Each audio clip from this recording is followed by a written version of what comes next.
Hey, shalom, shalom. This is the brother Lahab from the Diligent Soldiers Camp. And first and foremost, I want to thank Yahweh by Hashem Yahweh Shai for putting the spirit on me to do this lesson. I want to give all honor, praise, and glory to Yahweh by Hashem Yahweh Shai by Hashem Rakakadash. I want to give double honor to the apostles and elders of GMS who rule well, who taught me the truth. Salutation, you brothers and sisters that are out there listening and learning, fighting this good fight of faith. And salutation, my fellow brethren that are pushing this word in all truth and sincerity. To you all, I want to say shalom. So, you know, this lesson today, I wanted to talk about pride, and how the Lord, Yahweh by Shem Yahweh Shai, always speaks against being proud, man, and the importance of remaining humble, you know, and even if, you know, the Lord exalts you, you know, to a certain position, to remain, humble. And this is a good example of that, which I'm gonna read, some of this the chapter from Second Chronicles 26 of the king of over Judah, Uzziah. He was known as a prideful king. So let's get a scripture first, and then let's go into it. So this is Matthew 23 and 12. And whosoever shall exalt himself shall be abased, and he that shall humble himself shall be exalted, man. And this is Yahweh Shai speaking, you know. So it's always important to keep that in mind, to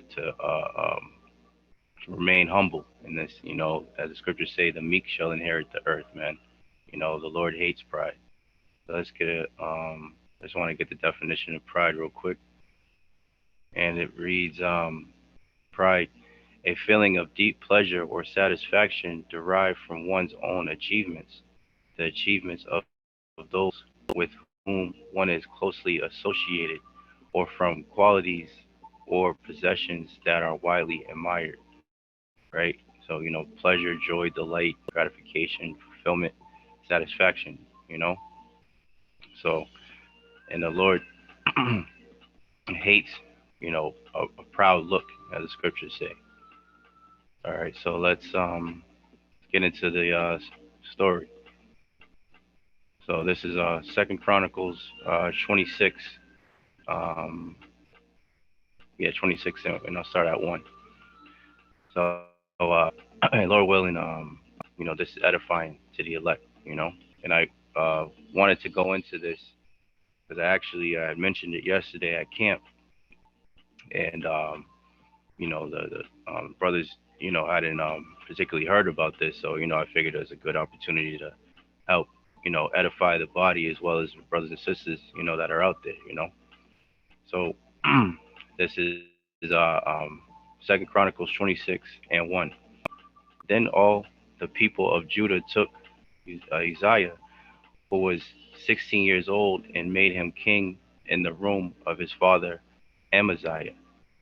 He built Eloth and restored it to Judah. After that, the king slept with his fathers. 16 years old was Uzziah when he began to reign, and he reigned 50 and 2 years in Jerusalem. His mother's name also was Jecoliah of Jerusalem. And he did that which was right in the sight of the Lord Yahweh, according to all that his father Amaziah did. And he sought the Most High in the days of Zechariah, who had understanding in the visions of the Most High. And as long as he sought the Lord, Yahweh by Shem Shai, the Most High made him to prosper. So as long as he was following after Yahweh by Shem Shai, the Lord made him prosper. So, as a matter of fact, let me just get this really quick.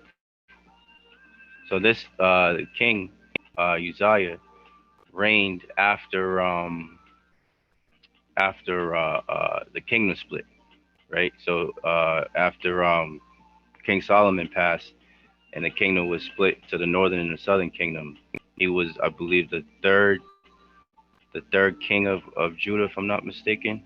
Let's see. So this is king of Judah, Uzziah, right? or Uzziah, also known as Azariah, was the 10th king, excuse me, was the 10th king of the ancient kingdom of Judah. You know, like I said, after the kingdom split, he's the southern kingdom. He was a king of the southern kingdom, the 10th king of the southern kingdom after the split. Uh, and and one of Amaziah's sons, uh, Uzziah or Uzziah, was 16 when he became king of Judah and reigned for 52 years, as we had just read.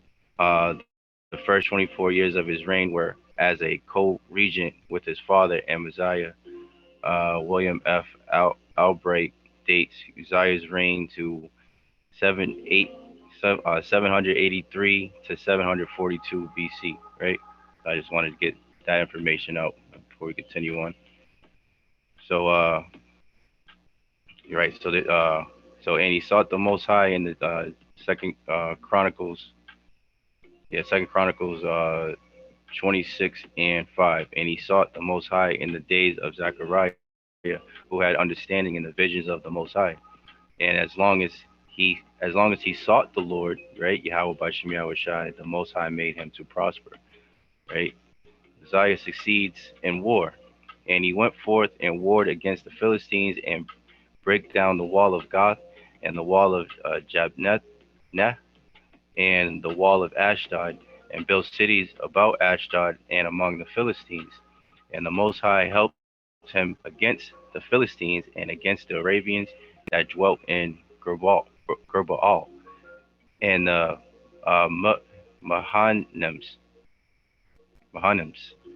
And the Amorites gave gifts to Uzziah, and his name spread abroad, even to the entering in of Egypt, for he strengthened himself exceedingly.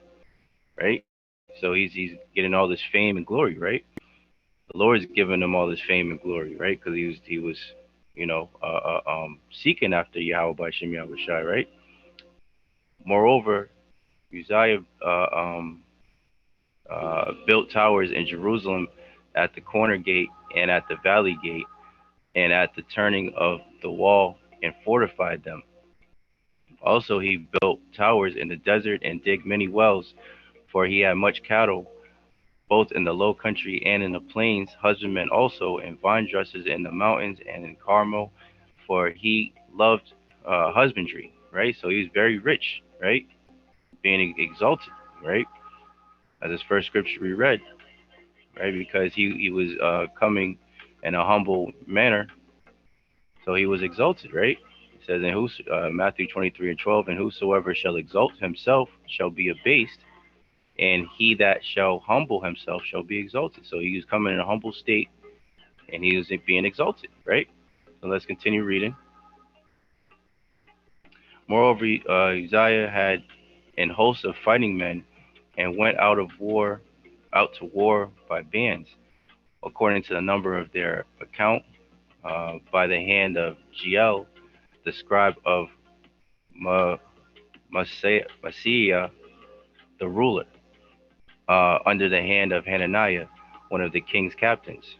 The whole number of the chief of the fathers of the mighty men of valor were 2,600, and under their hand was an army, 300,000 and 7,500, that made war with mighty power to help the king against the enemy. And Uzziah prepared for them throughout all the hosts shields and spears and helmets and habergeons and bows and slings to cast stones. And he made in Jerusalem engines invented by cunning men to be on the towers and upon the bulwarks, to shoot arrows and great stones withal. And his name spread far abroad, for he was marvelously helped till he was strong, right? So the Lord highly exalted this king, right? So let's see, pride is Uzziah's undoing, all right? So 2 Chronicles 26 and 16. But when he was strong, his heart was filled up to his destruction, for he transgressed against the Lord Yahweh by Shem Yahushai, his power, right? His power, and went into the temple of the Lord to burn incense upon the altar of incense, man. So his pride, it got the best of him. So let's get that. Proverbs. This is Proverbs 16 and 18. Pride goeth before destruction, and a haughty spirit before a fall. Right? 19th verse. Better it is to be of an humble spirit with the lowly than to divide the spoil with the proud, man. So now we're seeing the other side. So before we continue on, I want to read. I found this. Um, it's talking about the incense, right? The altar of incense. Just wanted to read a little bit of this to get a little, a backstory and some understanding on why what he did was, the Lord did not like that, man. Why he says he transgressed against the Lord, right? Let's get So this is from Westminster Theological Seminary, published May 9th, 2018.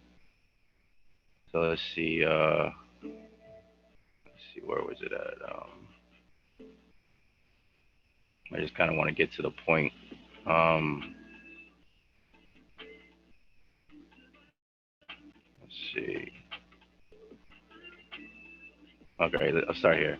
So it says the lampstand itself was a kind of miniature pillar of fire, memorializing the Most High's presence with his people in the wilderness. The incense altar formed a corresponding pillar of smoke to accompany the lampstand's pillar of fire.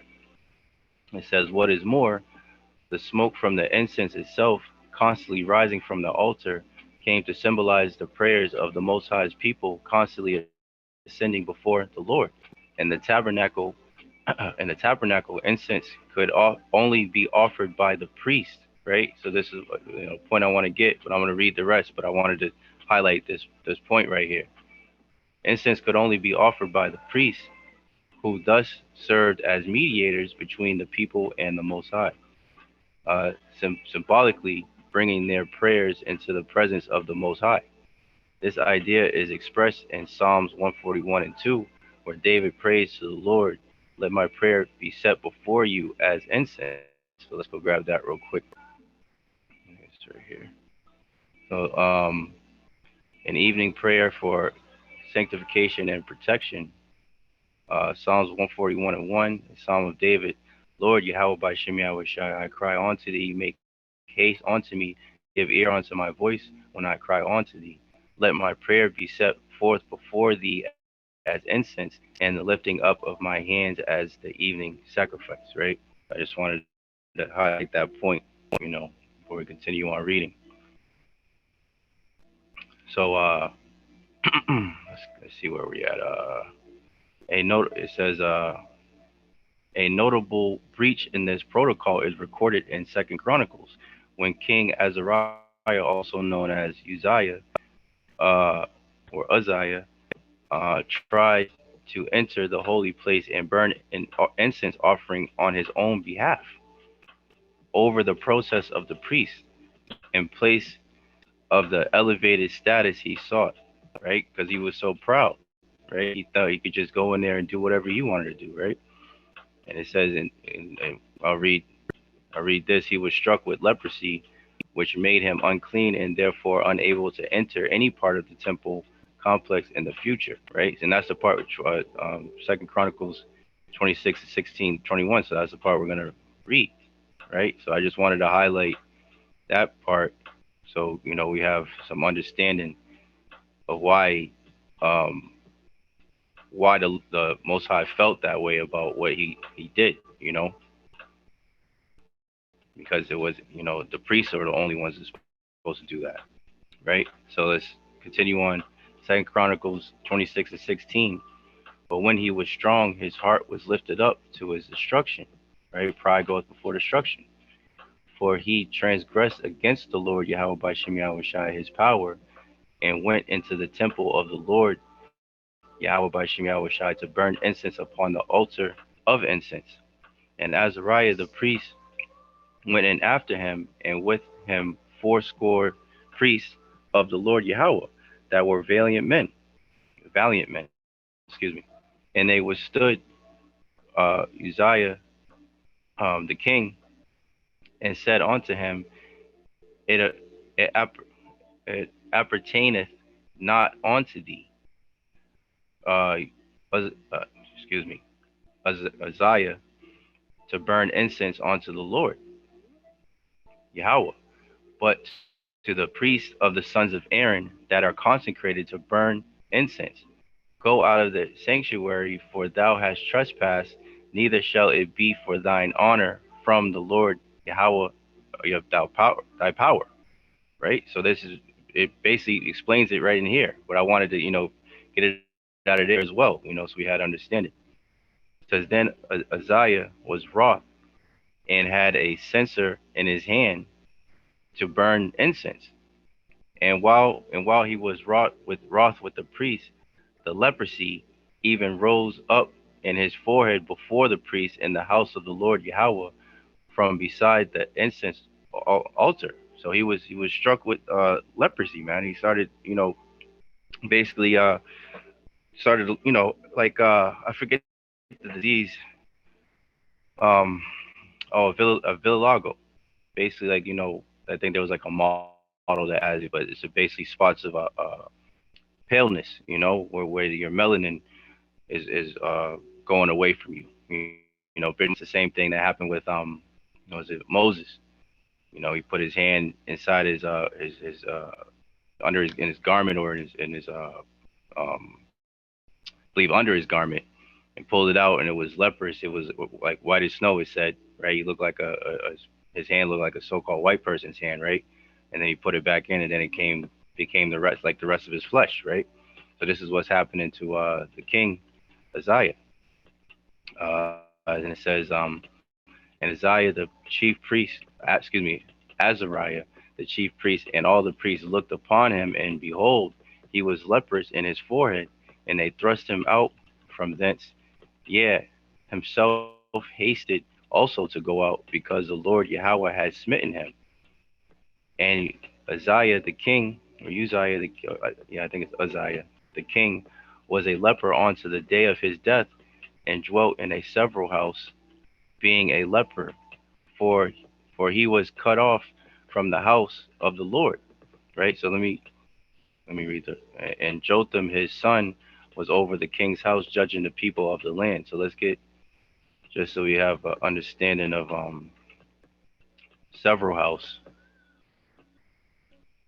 This is Second Chronicles 26 and 21 in the NLT. So King Uzziah had leprosy until the day he died. He lived in isolation in a separate house, for he was excluded from the temple of the Lord Yahweh. His son Jotham was put in charge of the royal palace, and he governed the land. He governed the people of the land. So the several house mean separate. Just for so your brothers and sisters can understand. And it says, now the rest of the acts of Uzziah, first and last, did Isaiah the prophet, the son of Amos, write.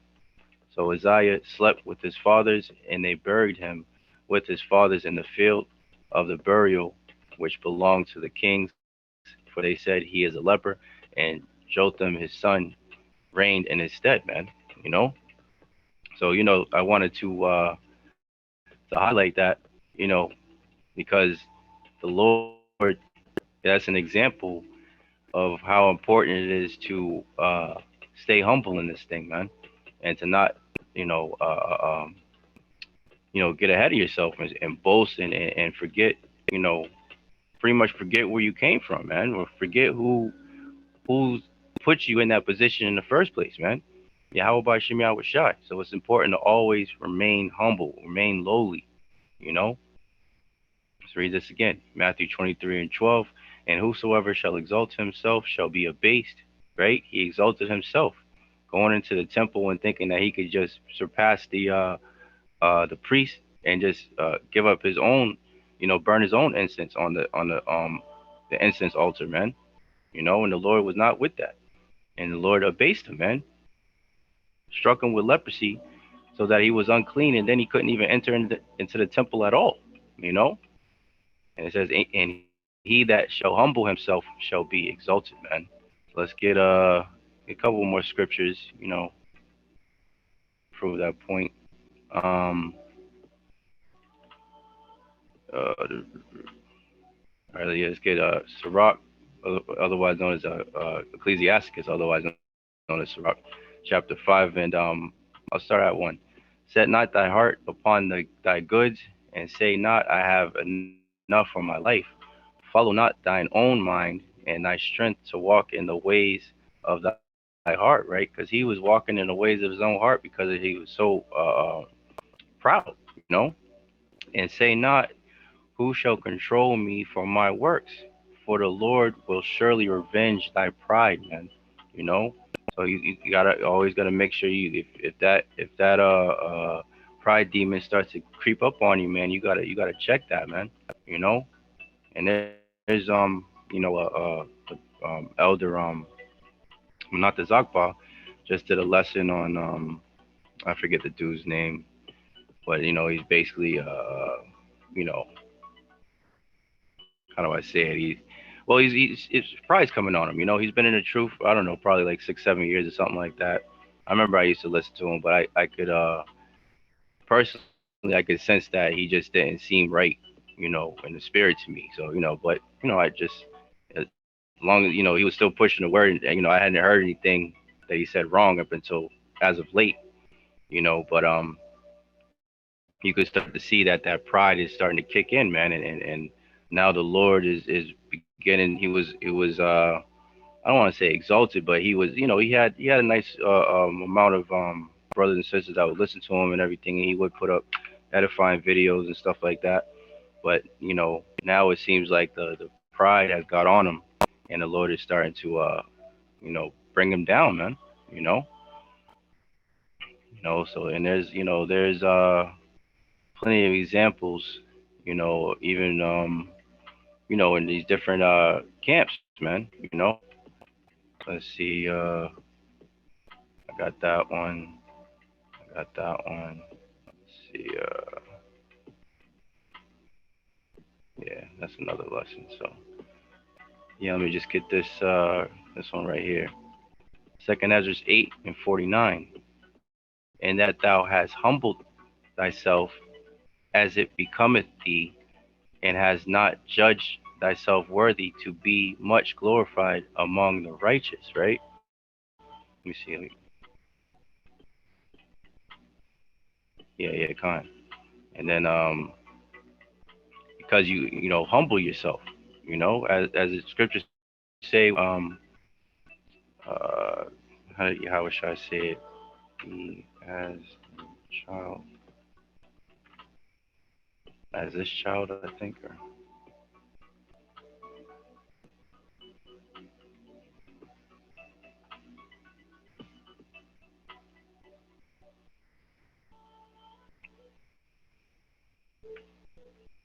child. Let me see. Slovakia, just trying to.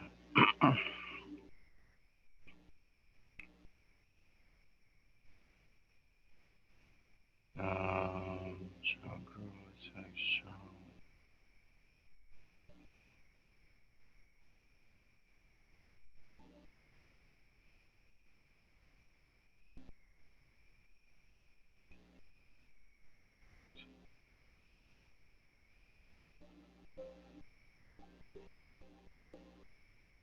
Oh yeah, this is good. Yeah. This is Luke 9:48, and said unto them, this is Yahawashi speaking, if I'm not mistaken.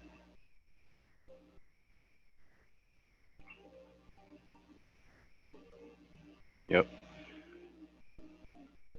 And Luke 9:47, and Yahawashi perceived the thought of their heart, took a child and set him by him, and said unto them, whosoever shall receive this child in my name receiveth me, and whosoever shall receive me receiveth him that sent me.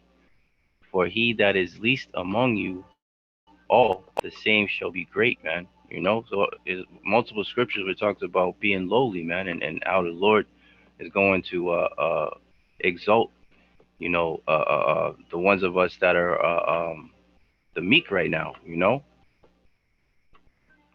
let's get this last one and I'll wrap it up. So Second Others 8:49, and that thou hast humbled thyself as it becometh thee, and hast not judged thyself worthy to be much glorified among the righteous. Second Others 8:50, for many great miseries shall be done to them that in the latter time shall dwell in the world, because they have walked in great pride, man. So it says many great miseries shall be done to them, man, that walk in great pride, man.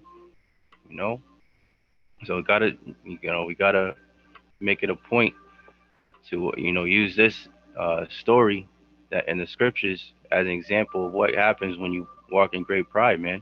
You know, you don't want to end up you know like this king right here, man.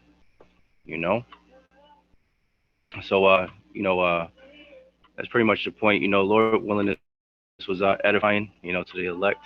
In closing, I want to thank you, YAHAWASHI, once again for putting the spirit on me to do this lesson.